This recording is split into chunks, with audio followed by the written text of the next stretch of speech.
Hello everyone, welcome again. I am Dr. S. P. Gupta.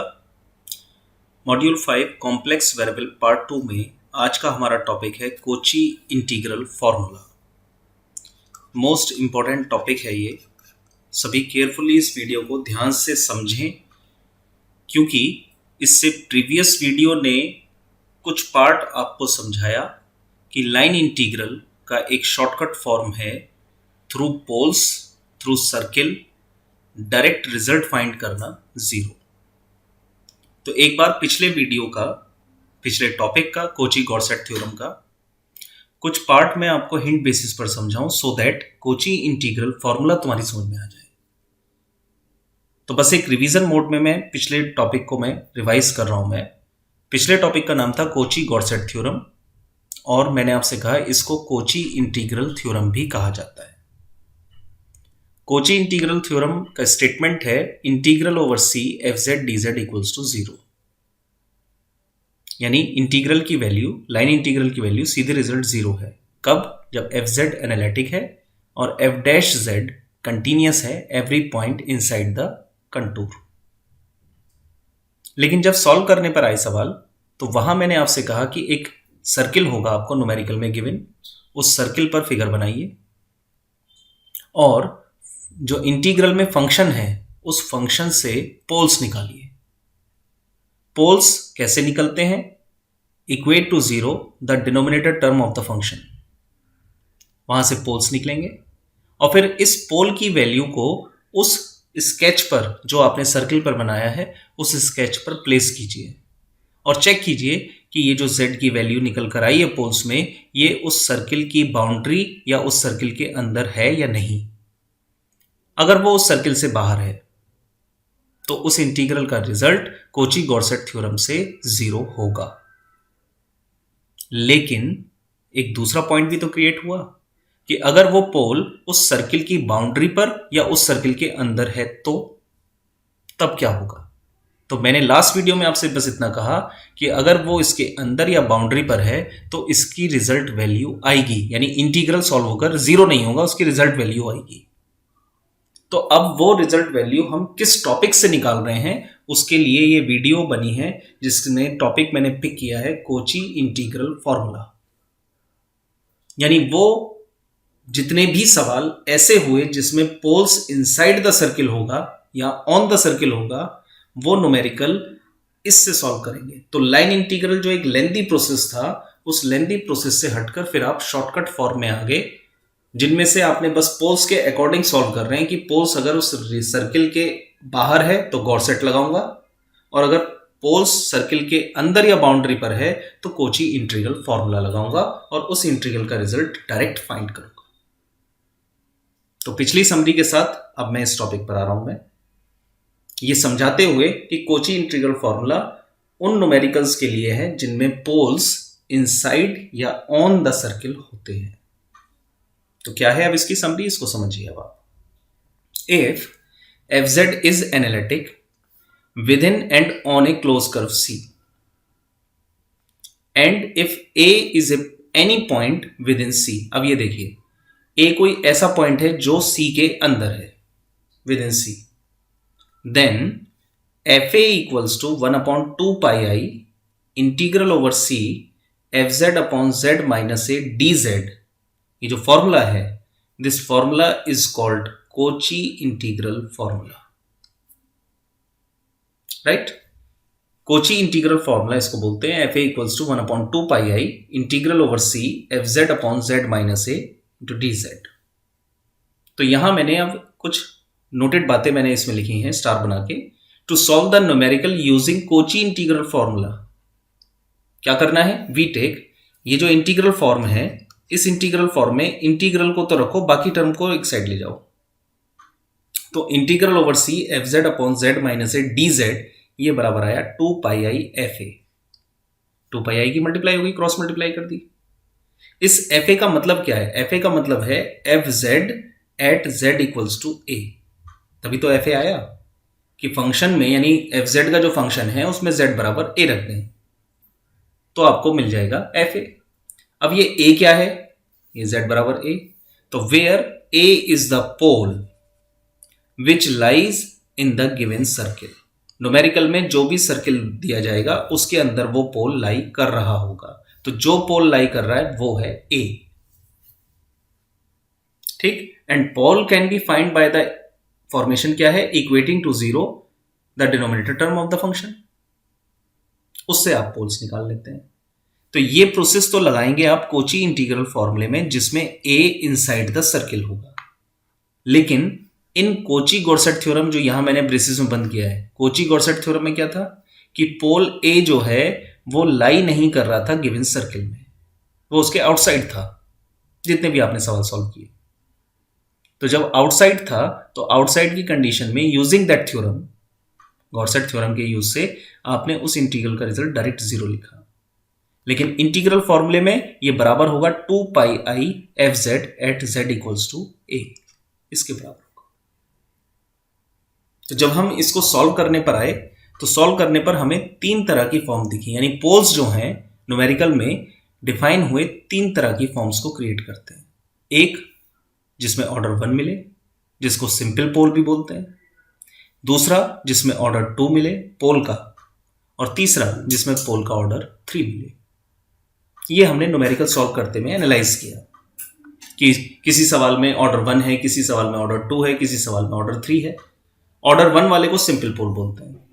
तो order का meaning क्या है, order means how many time roots repeat. तो मान के चलो अगर आपका फॉर्म आ रही है z माइनस ए का होल स्क्वायर, तो आपको पता है कि कितनी टाइम रिपीट है, 2 टाइम। तो उस पोल यानी z बराबर a जो है वो 2 टाइम रिपीट है, तो आप कहेंगे z इक्वल्स टू a जो पोल है ये ऑर्डर 2 का पोल है, राइट। तो ये इस तरीके से आप ऑर्डर को पहचानेंगे, पोल्स के टाइप को पहचानेंगे। और ये टाइप बनी कैसे, ये बनी डेरिवेटिव फॉर्म से, यानी कोची इंटीग्रल फॉर्मूले को अगर मैं डिफरेंशिएट कर दूं तो डिफरेंशिएट करने के बाद मुझे ऑर्डर 2, ऑर्डर 3, ऑर्डर 4 इस तरीके से मुझे डिफरेंट ऑर्डर के पोल मिलने शुरू हो जाएंगे। कैसे, इस नेक्स्ट हेडिंग में समझिए। तो नेक्स्ट हेडिंग में मैंने कहा Cauchy integral formula for the derivative of an analytic function. Derivative form के एनालिटिक फंक्शन में कोची इंटीग्रल फॉर्मूला के क्या रोल है, क्या है वो, क्या चेंजेस है, वो देखिए अब इसमें। We know that Cauchy integral formula F A equals to 1/2 pi I integral F Z upon Z minus A D Z, जिसमें आपको ये पता है कि जेड माइनस ए पोल्स देता है, वो भी ऑर्डर 1 के, जिसमें केवल how many time roots repeat. तो z बराबर है कितनी बार रिपीट है, एक बार, तो ये हो गया ऑर्डर 1 का पोल, जिसको हम सिंपल पोल भी बोलते हैं। तो पहला वाला डिफाइन हो गया, यानी जो पॉइंट 1 है वो पॉइंट 1 फॉर्मूले में ही है। अब इस फॉर्मूले को अगर मैं इक्वेशन 1 मानूं और इसको डिफरेंशिएट करूं मैं विद रेस्पेक्ट टू a, तो a के रेस्पेक्ट में डिफरेंशिएट करने पर यहाँ पे एफ ए है तो ये हो गया F dash A, 1/2 pi I constant, 1/2 pi I constant, F Z भी कॉन्स्टेंट क्योंकि a के रेस्पेक्ट में आप कर रहे हैं। तो del over del A of केवल करना है आपको डिफरेंशिएशन 1/z माइनस ए का। तो 1/z माइनस ए का डिफरेंशिएशन हो गया -1/z माइनस ए का होल स्क्वायर इंटू -1। सिंप्लीफाई किया इसको तो ये मिला आपको f dash a equals to 1/2 pi I integral over C F Z upon Z minus a का होल स्क्वायर डी जेड। तो यहाँ आपको क्लियर दिख रहा है कि डिनोमिनेटर टर्म है z माइनस ए का होल स्क्वायर। इसका मतलब है कि z बराबर है 2 टाइम रिपीट है, और 2 टाइम रिपीट का मतलब है कि इसमें जो पोल है उसका ऑर्डर 2 है। तो ये डिफाइन हुआ पोल ऑफ ऑर्डर 2। तो कब किस सवाल में पोल ऑर्डर 2 होगा ये तुम सवाल को देखते ही पहचान जाओगे, लेकिन ये समझना जरूरी है कि कैसे इसको निकाला जा रहा है। तो अगर मुझे पोल ऑफ ऑर्डर 2 की वैल्यू निकालनी है इंटीग्रल की, तो उस कंडीशन में फॉर्मूला क्या बन जाएगा, this one equals to 2 pi i into f dash z at z equals to a. ये फॉर्मूला बन जाएगा इसके लिए, ऑर्डर 2 के लिए। सेम ऐसे ही जब इसको फर्दर डिफरेंशिएट करोगे तो फर्दर डिफरेंशिएट करने पर एफ डबल डैश ए हो जाएगा, यहाँ आ जाएगा 2 factorial upon 2 pi i f Z upon Z minus a की पावर 3 डी जेड। जब again differentiate with respect to a करोगे तो तुम्हें दिखेगा कि z माइनस ए की पावर 3 ये डिनोमिनेटर टर्म है जो कि देगी 3 बार रिपीट a को। तो 3 बार जब रिपीट हो रहा है तो उसका पोल हो गया ऑर्डर 3, और ऑर्डर 3 पर अगर आपको कोई भी न्यूमेरिकल दिया गया है तो उसका फॉर्मेशन हो गया 2 pi i f double dash a upon 2 factorial. Same ऐसे ही आप n के लिए भी निकाल सकते हैं। तो यहां पर हो गया आपका n+1 ऑर्डर, n+1 का फॉर्मेशन भी आप इसी तरीके से फाइंड कर सकते हैं। तो ये मैंने आपको बताया कि ऑर्डर के अकॉर्डिंग भी आप वैल्यू को फाइंड कर सकते हो उस इंटीग्रल में, लाइन इंटीग्रल में। इसके बाद नेक्स्ट थ्योरम है, इंटरेस्टिंग थ्योरम है, अच्छी थ्योरम है, इंपॉर्टेंट है, एग्जाम में पूछ ली जाती है, कोची इनइक्वलिटी थ्योरम। इसका स्टेटमेंट क्या है पहले वो देखिए, वो सुनिए, फिर इसके प्रूफ को समझेंगे। If f z is analytic within a circle c, अब वो सर्किल है mod of z minus A equals to r, और मॉड ऑफ एफ जेड अगर लेस देन है एम के, किसी क्वांटिटी एम के लेस देन है, mod of f z c के अंदर, देन एफ एन ए का mod is less than equals to capital m factorial N upon r. ये हमें प्रूफ करना है, इसको बोलते हैं कोची इनइक्वलिटी थ्योरम। तो इसके लिए हमें क्या चाहिए, पहले चाहिए एफ एन ए, ये किसके बराबर होता है, फिर उसका मॉड लेना है, और मॉड लेने के बाद रिजल्ट इसके बराबर आना चाहिए। तो हमने प्रूफ में क्या किया, सबसे पहले डेरिवेटिव फार्मूला कोची इंटीग्रल फार्मूले को हमने लिया एफ एन ए को। तो एफ एन ए मैंने यहाँ लिखा है, ये factorial N upon 2 pi I integral over C F Z upon Z minus a की पावर n+1 डी जेड, ये लिख दिया। इस फॉर्मूले पर मैंने मॉड लिया दोनों साइड। तो मॉड लेने पर क्वांटिटी एग्जैक्ट इक्वल तो नहीं होगी, या तो लेसर होगी या बराबर होगी, हम ये एज्यूम करते हैं। तो mod of F N A is less than equals to factorial N, क्योंकि पॉजिटिव क्वांटिटी है तो मॉड का कोई इफेक्ट नहीं हुआ, 2 पाई आई मॉड लगा दिया, इंटीग्रल एफ जेड मॉड लग गया, डी जेड मॉड लग गया, और जेड माइनस ए की पावर पे मॉड लग गया, यानी मॉड लेने पर ये मॉड यहाँ पर पहुंच गया। अब इसके बाद आपको पता है कि z जो कॉम्प्लेक्स वेरिएबल है, इसकी एक्सपोनेंशियल फॉर्म होती है r e to the power i theta. ये हम r e to the power i theta ही क्यों ले रहे हैं, क्योंकि सर्किल फॉर्म बन रही है तो उसकी लिमिट हमें पता होती है। सर्किल जब बनता है तो 0 से 2 पाई होता है, तो लिमिट रेंज पता है, तो हम इसलिए इसको पिक कर लेते हैं। तो z बराबर हो गया r e to the power i theta, जो होता है एक्सपोनेंशियल फॉर्म में कॉम्प्लेक्स वेरिएबल की वैल्यू। dz क्या निकला यहां से, r i e to the power i theta D theta. और इस dz पे अगर मैं मॉड ले लूं तो मॉड लेने पर आया I R E to the power I theta D theta. तो e की पावर अगर थीटा आप कुछ भी डालें मॉड पे, तो वो ऑलवेज मतलब मिनिमम वैल्यू तो 0 ही है। e की पावर 0 कितना है, 0 1 +1 है। तो e to the power I theta ये always less than equals to 1 होगा। तो ये जो वैल्यू है, ये वैल्यू बराबर होगी less than equals to I R D theta के बराबर। तो जब इस वैल्यू को पुट किया 1 में, अब 1 में हम पुटिंग कर रहे हैं, तो लेफ्ट में तो है F N A mod less than equals to factorial N upon 2 pi I integral F Z, mod F Z numerical नहीं हमें दिया है, less than equals to M, तो यहाँ इसकी जगह एम रख दिया। मॉड डी जेड की वैल्यू निकाली है आई आर डी थीटा, ये आपने रख दी, और z माइनस ए न्यूमेरिकल में ही दिया गया है कैपिटल आर, तो यहां रख दिया आपने कैपिटल आर। इसके बाद टर्म को कैंसिल किया, i से i कैंसिल हुआ, r नीचे जाएगा, पावर में से कैंसिल हो जाएगा, तो आपके पास बचेगा फैक्टोरियल n m, ये m आ गया, अपॉन 2 पाई r की पावर n, और बचा डी थीटा। तो यहां न्यूमेरिकल कह रहा है कि थ्योरम की एनालिटिक है with in a circle C। तो ये फंक्शन एनालिटिक है जब सर्किल C पर, तो इसकी जो लिमिट है वो 0 से 2 पाई होगी। सर्किल क्रिएट हो रहा है, तो 0 से 2 पाई पर जब आप इस इंटीग्रल को करेंगे तो रिजल्ट आएगा 2 पाई, और 2 पाई से 2 पाई कैंसिल होगा। तो ये जो प्रूफ आया, ये प्रूफ वही है जो आपको करना है इनइक्वलिटी में। इस तरीके से कोची इनइक्वलिटी थ्योरम वेरीफाइड होती है। ऐसे ही नेक्स्ट थ्योरम है लिवलीज थ्योरम। लिवलीज थ्योरम एनालिटिक फंक्शन में क्या कहती है, स्टेटमेंट क्या है कि if a function F z is analytic for all finite values of Z, Z की जितनी फाइनाइट वैल्यूज हैं किसी रीजन में, उस पर अगर एफ जेड एनालिटिक है and is bounded is a constant, यानी एनालिटिक भी है, बाउंडेड भी है, और उसकी वैल्यू किसके बराबर है, एफ जेड की कांस्टेंट के बराबर है। तो इसको प्रूफ करने के लिए हमें कोची इनइक्वलिटी थ्योरम की रिक्वायर होगी। तो हमने कोची इनइक्वलिटी थ्योरम का प्रूफ लिया कि we know that mod of F N A equals to less than equals to M N factorial upon R की पावर एन। और इसमें पुट कर दिया n की जगह 1।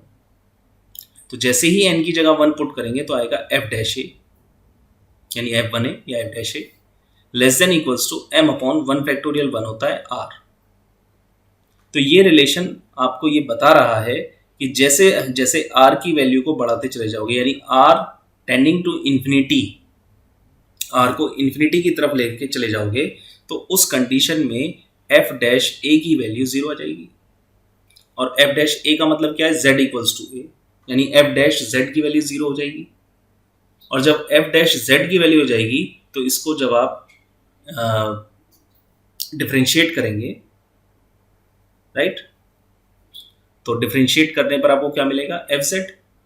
तो fz की वैल्यू क्या हो जाएगी, कांस्टेंट, राइट। सॉरी, ये f डैश z है, इसको जब आप इंटीग्रेट करेंगे तो इंटीग्रेट करने पर fz मिलेगा और इस fz की वैल्यू क्या हो जाएगी, 0 से कांस्टेंट। तो यही आपको प्रूफ करना है कि fz इज कांस्टेंट। ये कांस्टेंट प्रूफ हो गया। तो इसमें ये 3 पार्ट हैं। पहला है what is Kochi integral formula, कैसे इसको न्यूमेरिकल में अप्लाई करना है, पोल कितनी तरह के होते हैं, ये पोल हमें मिले कहाँ से, डेरिवेटिव फॉर्म से। तो Kochi integral formula for derivatives क्या क्या है, वो ये फॉर्मूला है, ये मेन फॉर्मूला, ये derivative, first derivative, second derivative, उसके फॉर्मूले, एंड डेरिवेटिव। इसके बाद एंड डेरिवेटिव पर बेस्ड है कोची इनइक्वालिटी थ्योरम, इसको प्रूफ किया हमने, कैसे इसको फाइंड करते हैं, कैसे इसको निकाला जाता है। एंड देन फिर आए लिवलीज थ्योरम पे। इसके बाद अब इसका न्यूमेरिकल पोर्शन स्टार्ट कर रहा हूं मैं, जिसमें मैंने 5 सवाल लिए हैं। क्योंकि टॉपिक बहुत इंपॉर्टेंट है इसीलिए मुझे 5 सवाल लेने पड़े, क्योंकि ऑर्डर 1, ऑर्डर 2, ऑर्डर 3 दिखाना है। तो इस तरह के सवाल भी आए आपके सामने। और ऐसे ही आपको न्यूमेरिकल प्रैक्टिस के लिए न्यूमेरिकल दिए मैंने, जिसमें हिंट भी मैंने साथ में दिए हैं, समझते हुए करें आप। आंसर भी है, हिंट भी है। तो इस तरीके से आपको 6 सवाल मैंने दिए हैं। तो स्टार्ट करते हैं विदाउट एनी डिले। पहला सवाल है, पहले रीड कर लेते हैं फिर उसको मैं स्टार्ट करूंगा मैं। Using Cauchy integral formula, clear indication, integral formula लगाना है। इवेलुएट कीजिए इस फंक्शन को where c is the circle mod of z-2 equals to half. ठीक, बहुत सारी चीजें गिवन हो गई न्यूमेरिकल में। सॉल्यूशन ऑफ फर्स्ट स्टार्ट करें।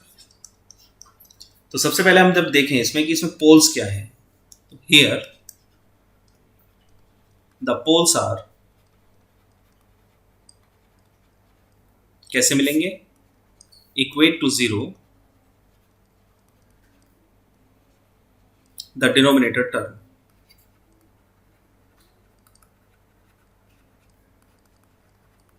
अब डिनोमिनेटर टर्म मैं लूंगा, लेकिन मेरे पास fz क्या है मैं उसे भी लिख देता हूं। fz क्या है, z upon z square minus 3z plus 2, ये फंक्शन है। अब इस फंक्शन में से इक्वेट टू 0 करो डिनोमिनेटर टर्म। तो डिनोमिनेटर टर्म क्या है, that is z square minus 3z plus 2। इसको 0 के बराबर रखा और इसके फैक्टर करके रूट्स निकाले। तो इसके रूट्स आएंगे 1 and 2। तो कितने पोल दिखे, देयर आर 2 पोल्स। ये पोल कैसे हैं, 1 एक बार रिपीट है, 2 भी एक बार रिपीट है। तो ये हैं पोल्स आर ऑर्डर 1, जिसको आप बोल सकते हो सिंपल पोल। यानी आपने 2 नंबर में ये भी पूछा जा सकता है कि पोल आप निकालिए, find the pole and nature बताइए उसका, वो कैसा है, किस ऑर्डर का है। तो ऑर्डर 1 यानी सिंपल पोल। तो ये 2 नंबर में भी पूछा जा सकता है इस तरीके से, जो MCQ बेस्ड न्यूमेरिकल बन जाते हैं। तो पोल हमें मिल गया, 2 पोल हैं, 1 z equals to 1 and z equals to 2। दोनों ही सिर्फ सिंगल बार है, रिपीट कुछ नहीं हुआ है। तो इनका ऑर्डर 1 है पोल्स का, और ये दोनों ही पोल सिंपल पोल है। पहला पॉइंट यहां तक हुआ, यानी आपको न्यूमेरिकल से पोल निकालने हैं। अब ये पोल निकालने के बाद आप आते हैं कि गिवन सर्किल कैसा है। The given circle is mod of z-2 equals to half. जब इसको कंपेयर किया आपने mod of z-a equals to r से, तो a मिला 2 और r मिला हाफ। ये a 2 प्लस i भी हो सकता है, ये समझ के चल रहे हैं आप। लेकिन मैं यहाँ 2 प्लस आई नहीं बोल रहा, यहाँ 2 है, तो जब कंपेयर करोगे x प्लस आई वाई से तो ये 2 रियल पार्ट है, रियल एक्सिस पर आ रहा है। तो ये मैं सिर्फ इसलिए बोल रहा हूँ ताकि फिगर बनाते में किसी सवाल में ऐसी टर्म आ जाए। आगे मैंने सवाल डाला भी है समझाने के लिए। इस सेंटर और रेडियस पर फिगर बनाइए। तो 1 और ये मान लिया 2 और इनके बीच का हाफ पोर्शन ये मान लिया, ठीक। तो ये है सेंटर और इस सेंटर पर हाफ रेडियस पर circle,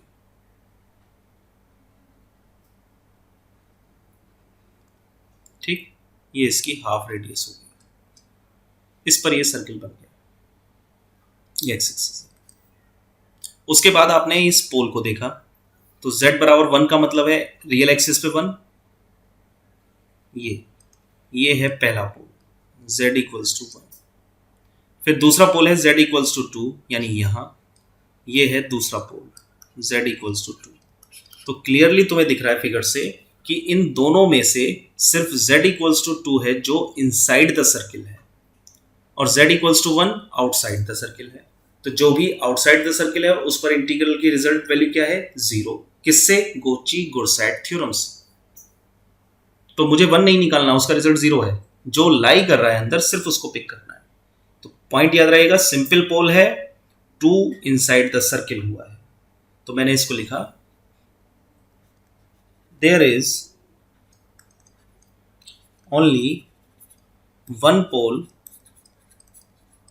eight z equals to 2 lies inside the circle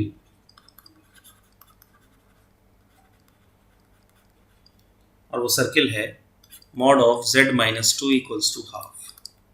इस सर्किल में केवल और केवल z equals to 2 lies inside the circle, ठीक। जब हमें जिस पोल का मिल जाए कि 2 जो है इनसाइड द सर्किल है, तो अब हम आते हैं अपने इंटीग्रल न्यूमेरिकल पे। तो सवाल हमारा क्या है, therefore integral z upon z square minus 3z plus 2 of dz, इसके फैक्टर कर दीजिए। तो फैक्टर कैसे करें, मैंने वैल्यू को देखा, 1 और 2 आई है z की वैल्यू, तो इसके फैक्टर हो गए z minus 1 and z minus 2, ठीक। तो इसमें जो पोल है z इक्वल्स टू 2 यानी z माइनस 2 जो फैक्टर है उसको तो नीचे रखिए, बाकी टर्म को ऊपर ले जाइए। यानी इसको आपने लिख दिया integral over c z upon z minus 1 upon z minus 2। इस तरीके से आपने इसको लिख दिया। ये इस तरीके से क्यों लिखा है ये भी आपको दिखा दें। ये लिखने का प्रोसेस हमारा यहां से क्या है, ये देखिए formula f Z upon Z minus a. तो ये जो डिनोमिनेटर में z माइनस ए है, ये वो z माइनस ए है जो पोल निकल कर आया है। तो रिमेनिंग पार्ट तो एफ जेड है ना। तो हमने ये देखा कि भाई हमारे इस सवाल में, इस न्यूमेरिकल के अंदर जो पोल निकला है वो 2 आया है जो कि इनसाइड द सर्किल है। तो 2 को हमें नीचे रखना है। तो हमने पहले फंक्शन के फैक्टर किए, फैक्टर करने के बाद जो पोल लाई कर रहा है उसको डिनोमिनेटर में रखा, बाकी सारी टर्म को न्यूमिनेटर में ले गए। अब ये जो न्यूमिनेटर में लेके गए हो ये बन गया पूरा का पूरा एफ जेड और ये पूरा का पूरा बन गया जेड माइनस ए, राइट। ये पूरा का पूरा क्या है, जेड माइनस ए। तो integral over C F Z upon Z minus A D z वो हो गया 2 pi i f z at z equals to, right. तो वी नो दैट, अब यहां से जैसे ही हमने चेंज कर लिया तो हमने लिखा we know that the Cauchy integral formula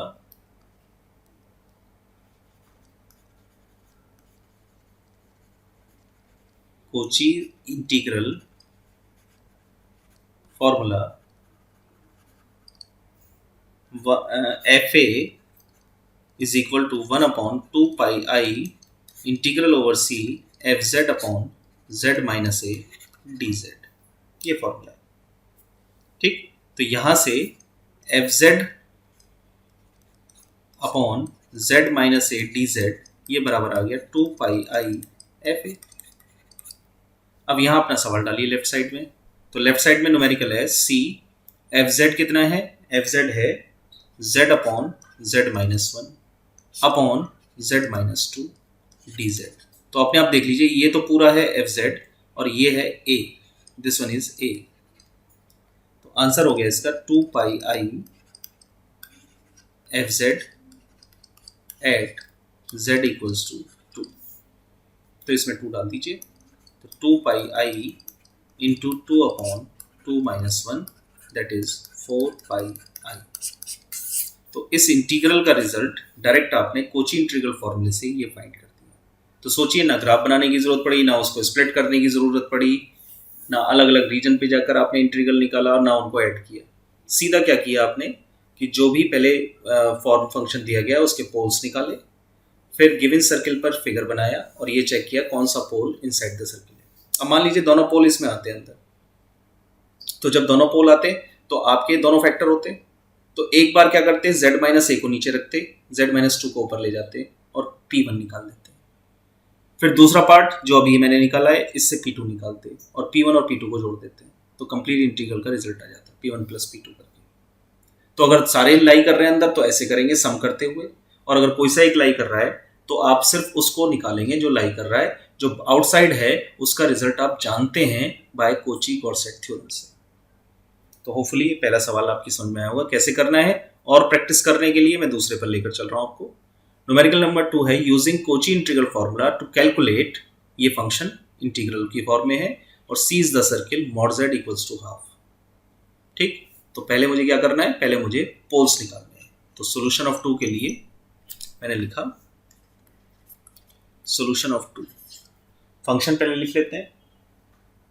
function है एफ जेड, जो हमें फिलहाल अभी दिया गया है 2z plus 1 upon Z square plus Z, और सर्किल दिया गया है हमें mod of Z equals to half. तो सबसे पहला काम पोल्स। पोल्स के लिए क्या किया, डिनोमिनेटर टर्म को 0 के बराबर रखा, तो पोल्स निकल कर आए 0 और -1। फिर आपको मिले 2 पोल्स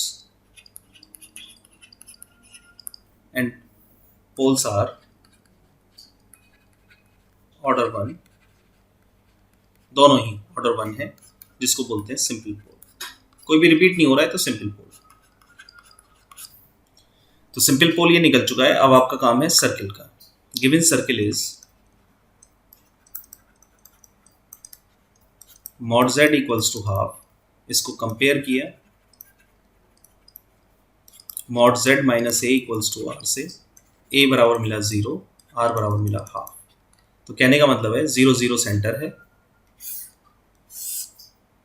ये इसका सेंटर है, और हाफ रेडियस पर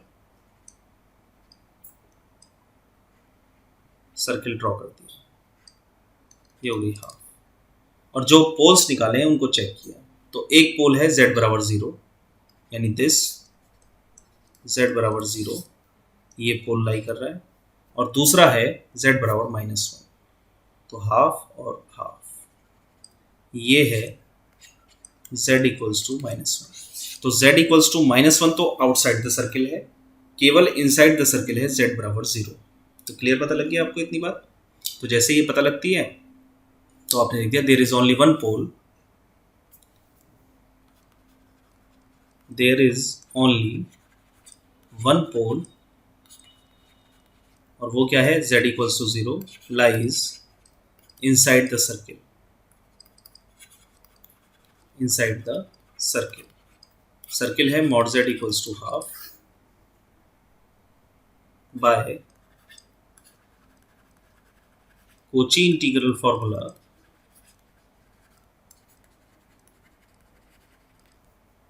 जो कि होता है f A is equal to 1 upon 2 pi I integral over c 2z plus 1 upon, पहले फॉर्मूला लिखना है तो फॉर्मूला लिख देते हैं, F Z upon z minus A D z, right.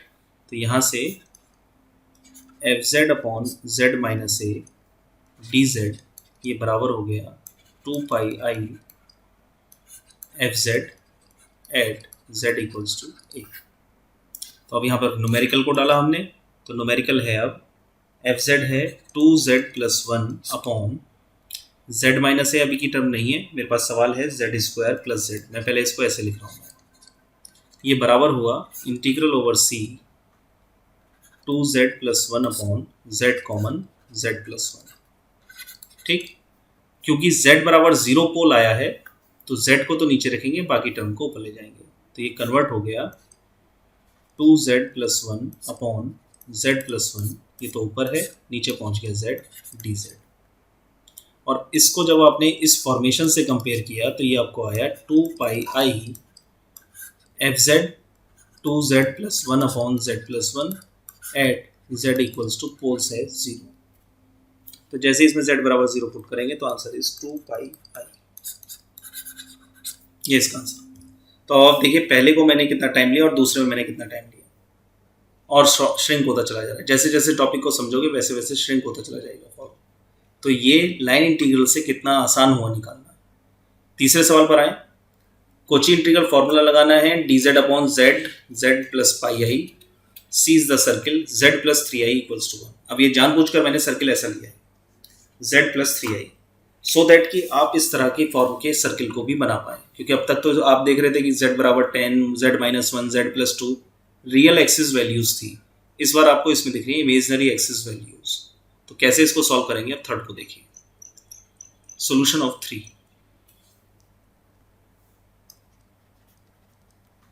तो सबसे पहले मैं लिख रहा हूं हियर फंक्शन क्या है, एफ जेड इक्वल्स टू, जो न्यूमेरिकल में कंप्लीट दिया है, 1 upon z, z plus pi i. इसके पोल्स निकाले आपने, z into z plus pi i equal to 0, जिससे मिला z बराबर 0 एंड माइनस पाई आई। फिर आपको मिले 2 पोल्स, और ये दोनों पोल्स ऑर्डर 1 के हैं, जिसको आप बोलते हैं सिंपल पोल। ये बार बार इसलिए लिख रहा हूं, वो इसलिए बोल रहा हूं ताकि आप याद कर लें, 2 नंबर का पार्ट इसी में से बन जाएगा। फाइंड द पोल, तो इसी में से बन जाएगा। तो ये हमें पहले मिल गया सिंपल पोल, 2 पोल मिले हैं। अब हमने क्या देखा, given circle. Given circle S numerical में z प्लस 3i का मॉड इक्वल्स टू 1। इसको जब आपने कंपेयर किया mod of z minus A equals to are से, तो a बराबर मिला माइनस का 3i, राइट, ये मिला आपको माइनस का 3i, और r मिला आपको 1। तो i आने का मतलब है कि ये a इमेजनरी एक्सिस पर है, और इमेजनरी में भी माइनस 3i है, तो यानी 0 से नीचे का पार्ट है। यानी अगर मैं ये स्केच बनाता हूं और ये रियल है एक्सिस, ये इमेजनरी एक्सिस है, तो a की वैल्यू इमेजनरी आयोटा में है, और वो भी प्लस नहीं है, माइनस। अगर प्लस होती तो इस पर आती, और माइनस है तो इस पर जाएगी। तो इसका फिगर जो है, पहले मैंने सेंटर लिया 1 2 3, ये इसका सेंटर है, इसको बोल रहे हैं हम 3i माइनस। इस सेंटर पे 1 रेडियस का सर्किल बना दीजिए।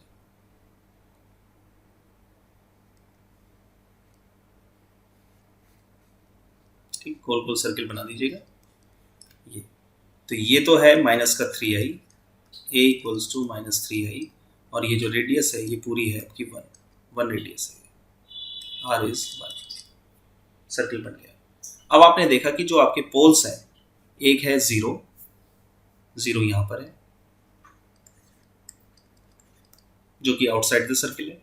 दूसरा है माइनस का पाई आई, तो माइनस का पाई आई का मतलब है माइनस का 3.14 ऑफ आई। ठीक, तो माइनस का 3.14, ये माइनस का 3i है, तो 3.14 तो इसी के अंदर आ गया, लगभग यहां मान लीजिए, इसको यहां पर आ रहा है।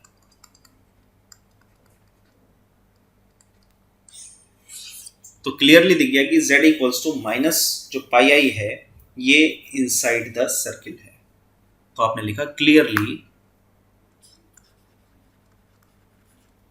z equals to minus pi i, ये जो पोल है simple pole,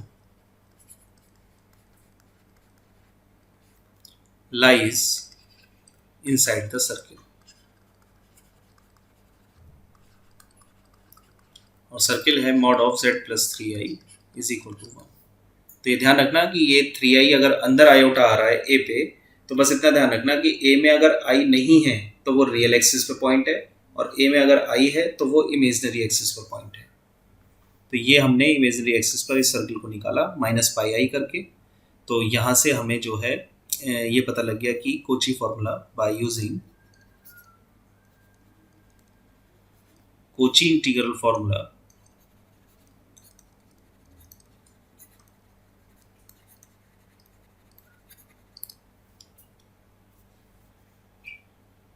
integral over C F Z upon Z minus A D Z equals to 2 pi i f z at z equals to a. ये formation हमने लगा दिया। तो हमने अपने सवाल को कन्वर्ट किया पहले, जेड को तो ऊपर ले जाओ, नीचे छोड़ दो जेड प्लस पाई आई। तो ये आ गया 1 upon z plus pi i, ठीक, d z is equal to 2 pi i 1 upon z at z equals to minus pi i, ठीक।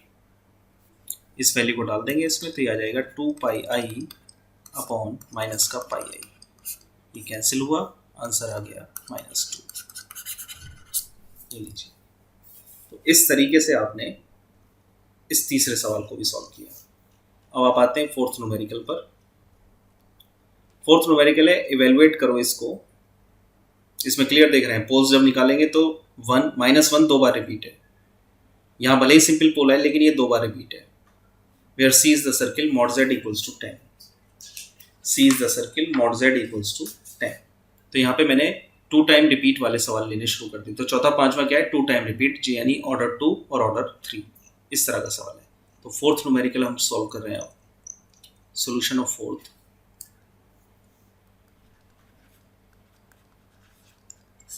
सोल्यूशन ऑफ फोर्थ में पहले मैंने फंक्शन को लिखा। एफ जेड क्या गिवन है न्यूमेरिकल में, वो है z square minus 2z upon z plus 1 का whole square z square plus 4। तो सबसे पहले हमने पोल्स निकाला। पोल्स में मैं लिख नहीं रहा, आपको पता है डिनोमिनेटर टर्म को 0 के बराबर रखना है।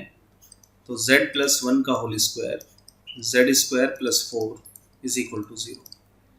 तो फैक्टर फॉर्म है, 0 के बराबर रखनी, तो पहले ये फैक्टर 0 हुआ तो मिला z बराबर -1, -1, 2 टाइम रिपीट।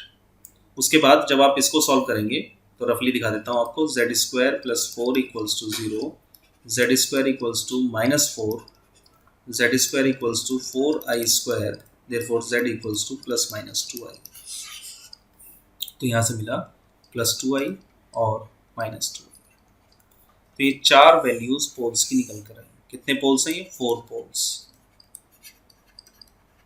अब इन 4 पोल्स में से ये आपको क्लियर पता है कि 2 पोल तो कैसे हैं ऑर्डर 2 के, यानी pole at z equals to -1, इसका क्या है, ऑफ ऑर्डर कितना है, 2।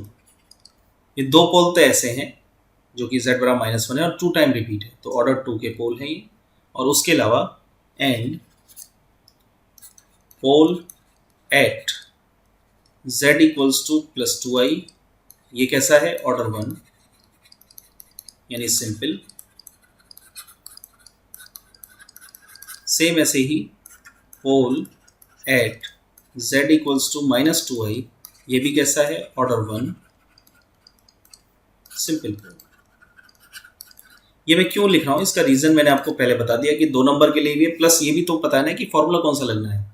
तो ऑर्डर 1 है तो ऑर्डर 1 के लिए जो मेन फॉर्मूला है वो लगेगा, और अगर ऑर्डर 2 है तो ऑर्डर 2 के लिए 1 टाइम डेरिवेटिव, यानी डेरिवेटिव वाले फॉर्मूले जो बॉक्स में बंद कराएं एफ डैश ए, उस वाले फॉर्मेशन को लगाना है अगर वो इनसाइड द सर्किल है। तो पहले तो काम करना है, पोल्स निकाल दिया, पोल्स को आइडेंटिफाई कर दिया कि उसका ऑर्डर कौन सा है, सो दैट कि फॉर्मूला पता लग जाए कौन सा अप्लाई करने वाले। एंड देन गिवन सर्किल पर आइए। The given circle is mod z equals to 10। इसको जब आप कंपेयर करोगे mod z minus A equals to are से, तो a बराबर तो मिला 0 और r मिला 10, यानी सेंटर 0 0 है और रेडियस 10 है।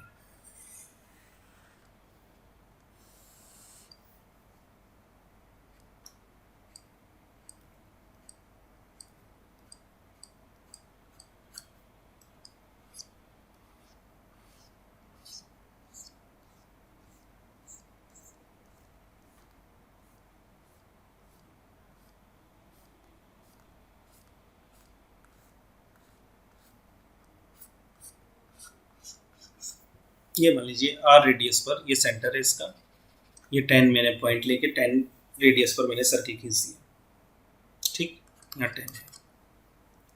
तो अब मुझे ये चेक करना है कि कौन कौन सा पोल इनसाइड द सर्किल है। तो एक तो है -1, तो -1 तो यहाँ है, z इक्वल्स टू -1, दोबारा रिपीट है कोई बात नहीं, लेकिन -1 इनसाइड द सर्किल है। एक है +2i यानी इमेजनरी एक्सिस पर +2,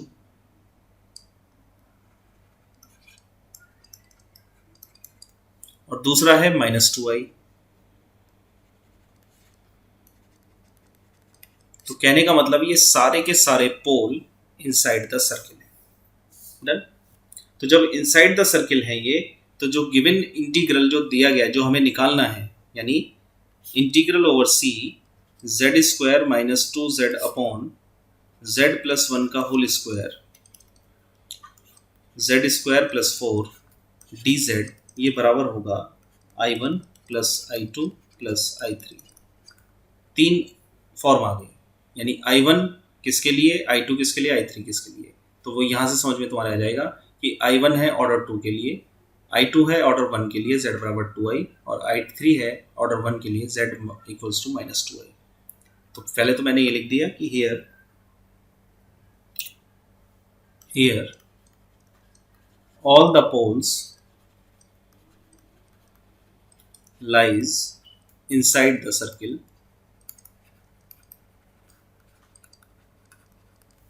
तो इसलिए इस इंटीग्रल को 3 पार्ट में मैंने तोड़ दिया। तो I1 क्या है पहले उसको देखिए आप, यानी पहले हम सिंपल पोल को निकाल दें या डबल पोल को निकालें, जैसे चाहे वैसे समझ सकते हैं, वैसे सीख सकते हैं। तो चलो इसको डबल पोल पे ले लेते हैं। तो I1 इक्वल्स टू है C1 z² - 2z अपॉन, ये मैं ले रहा हूँ इस पर +1 पर, तो मैंने इस टर्म को तो मैं ऊपर ले गया z² + 4 को, और नीचे लिख दिया z+1 का होल स्क्वायर dz। तो ये क्लियर मुझे पता है ये ऑर्डर 2 का सवाल है। तो ऑर्डर 2 में फॉर्मूला क्या है, ऑर्डर 2 में फॉर्मूला है f' equals to 1 upon 2πi integral over c fz upon z - a का होल स्क्वायर dz। तो लेफ्ट में तो देख लीजिए यही पार्ट है, राइट में किसके बराबर होगा, तो ये integral over c fz upon z - a का होल स्क्वायर बराबर होगा 2πi f' at z equals to a, ये इसके बराबर होगा।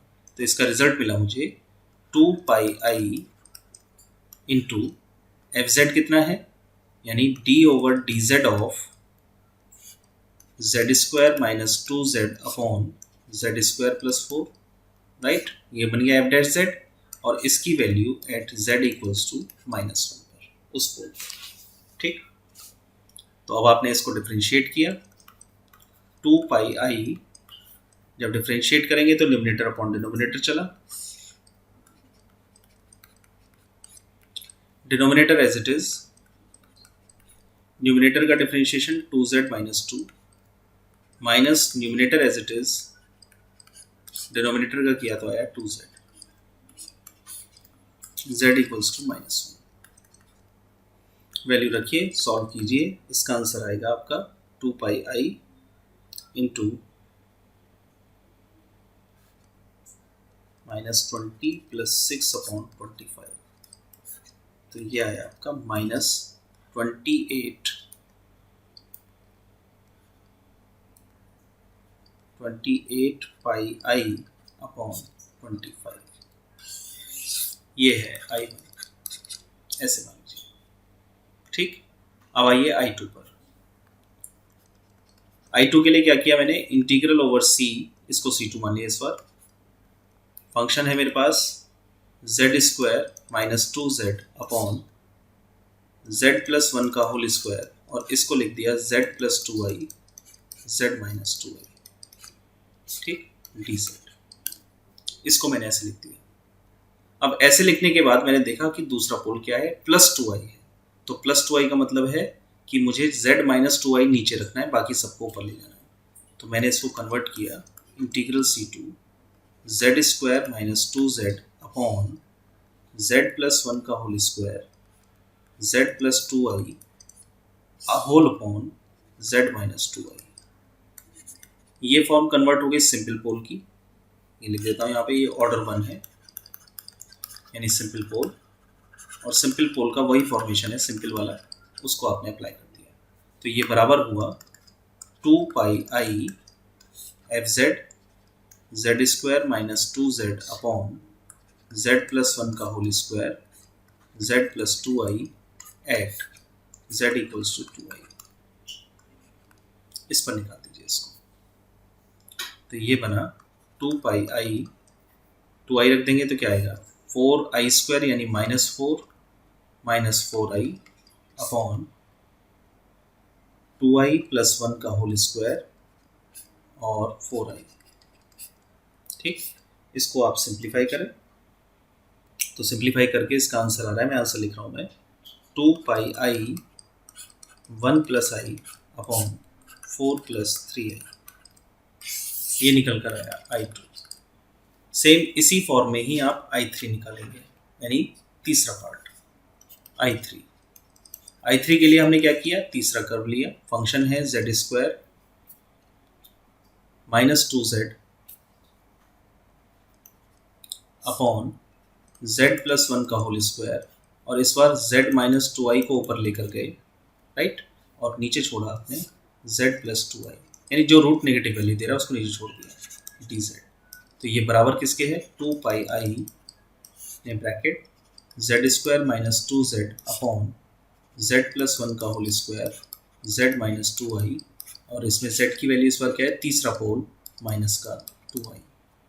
तो जब ये माइनस का 2i रखेंगे आप और इसको सॉल्व करेंगे तो इसका आंसर आएगा 2 पाई आई माइनस 1 अपॉन 3i माइनस 4। ये निकल कर आई I3 की वैल्यू।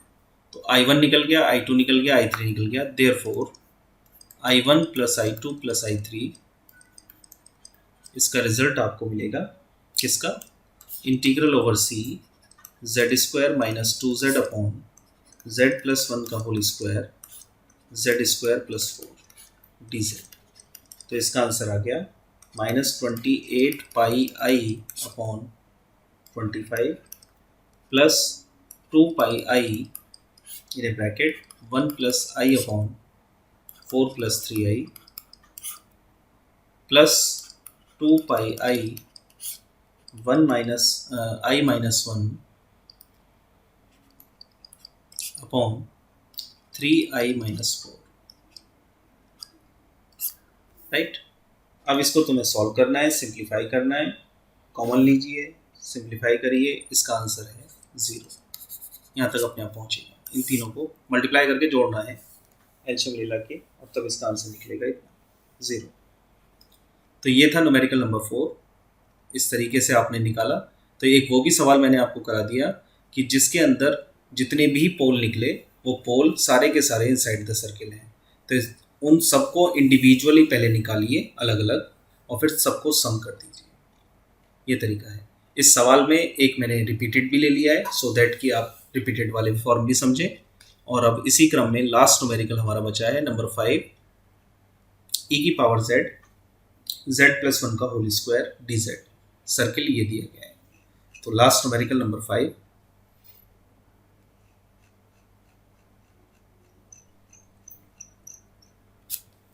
सॉल्यूशन ऑफ 5, फंक्शन है e की power z upon z plus 1 का होल स्क्वायर। पोल्स हैं z प्लस 1 का whole square equals to 0, so that z equals to -1 -1। Single pole है लेकिन रिपीटेड है, रिपीटेड पोल। तो आपको मिला pole z equals to -1 of order 2, order 2 का ये पोल है। उसके बाद आपने गिवन सर्किल देखा, गिवन सर्किल वो है mod of z -1 is equal to 3। Compare करने पर ए मिला 1, आर मिला 3। तो सेंटर है 1 और रेडियस है 3। सेंटर है 1 और रेडियस है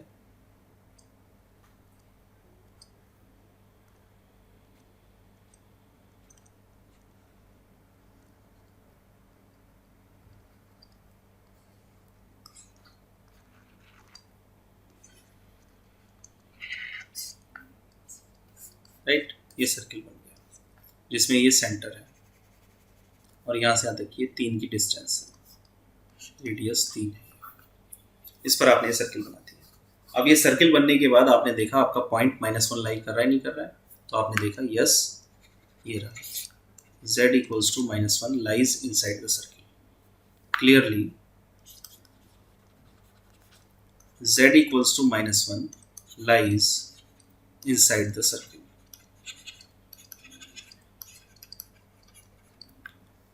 by derivative form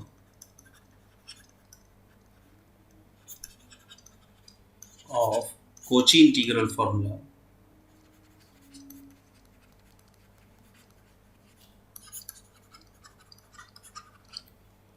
f dash a is equal to 1 upon 2 pi I integral over c f z upon z minus a का होल स्क्वायर dz। तो यहाँ से integral over C F Z upon Z minus a का whole square D Z, ये आपको मिला 2 pi आई, और F dash ए का मतलब है f dash z at z equals to a, ये मतलब हो गया इसका।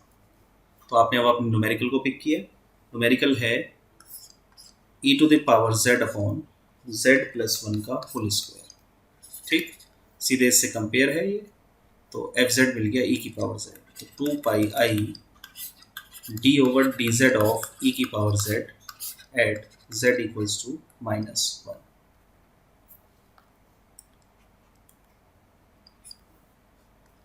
डिफरेंशिएशन ऑफ ई की पावर जेड का ई की पावर जेड ही होता है।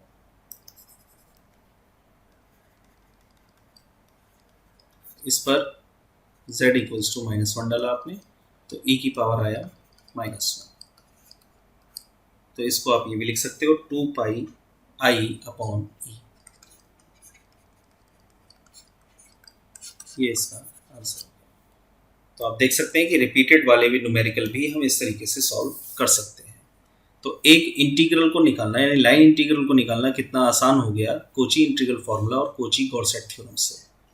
तो ये 5 सवाल डिफरेंट वैरायटी के मैंने आपको इसलिए कराए सो दैट कि आपका इंटीग्रल फार्मूले से आप ये न्यूमेरिकल भी इंटीग्रल भी सॉल्व कर लें। 5 सवाल आपके लिए हैं। छठे सवाल में आप देख रहे हैं कि ये 2 बार रिपीट है और ये सिंगल है। इस पर जब आप फिगर बनाएंगे और चेक करेंगे कि कौन सा लाई कर रहा है, उसके बेसिस पर उसको कैलकुलेट करेंगे।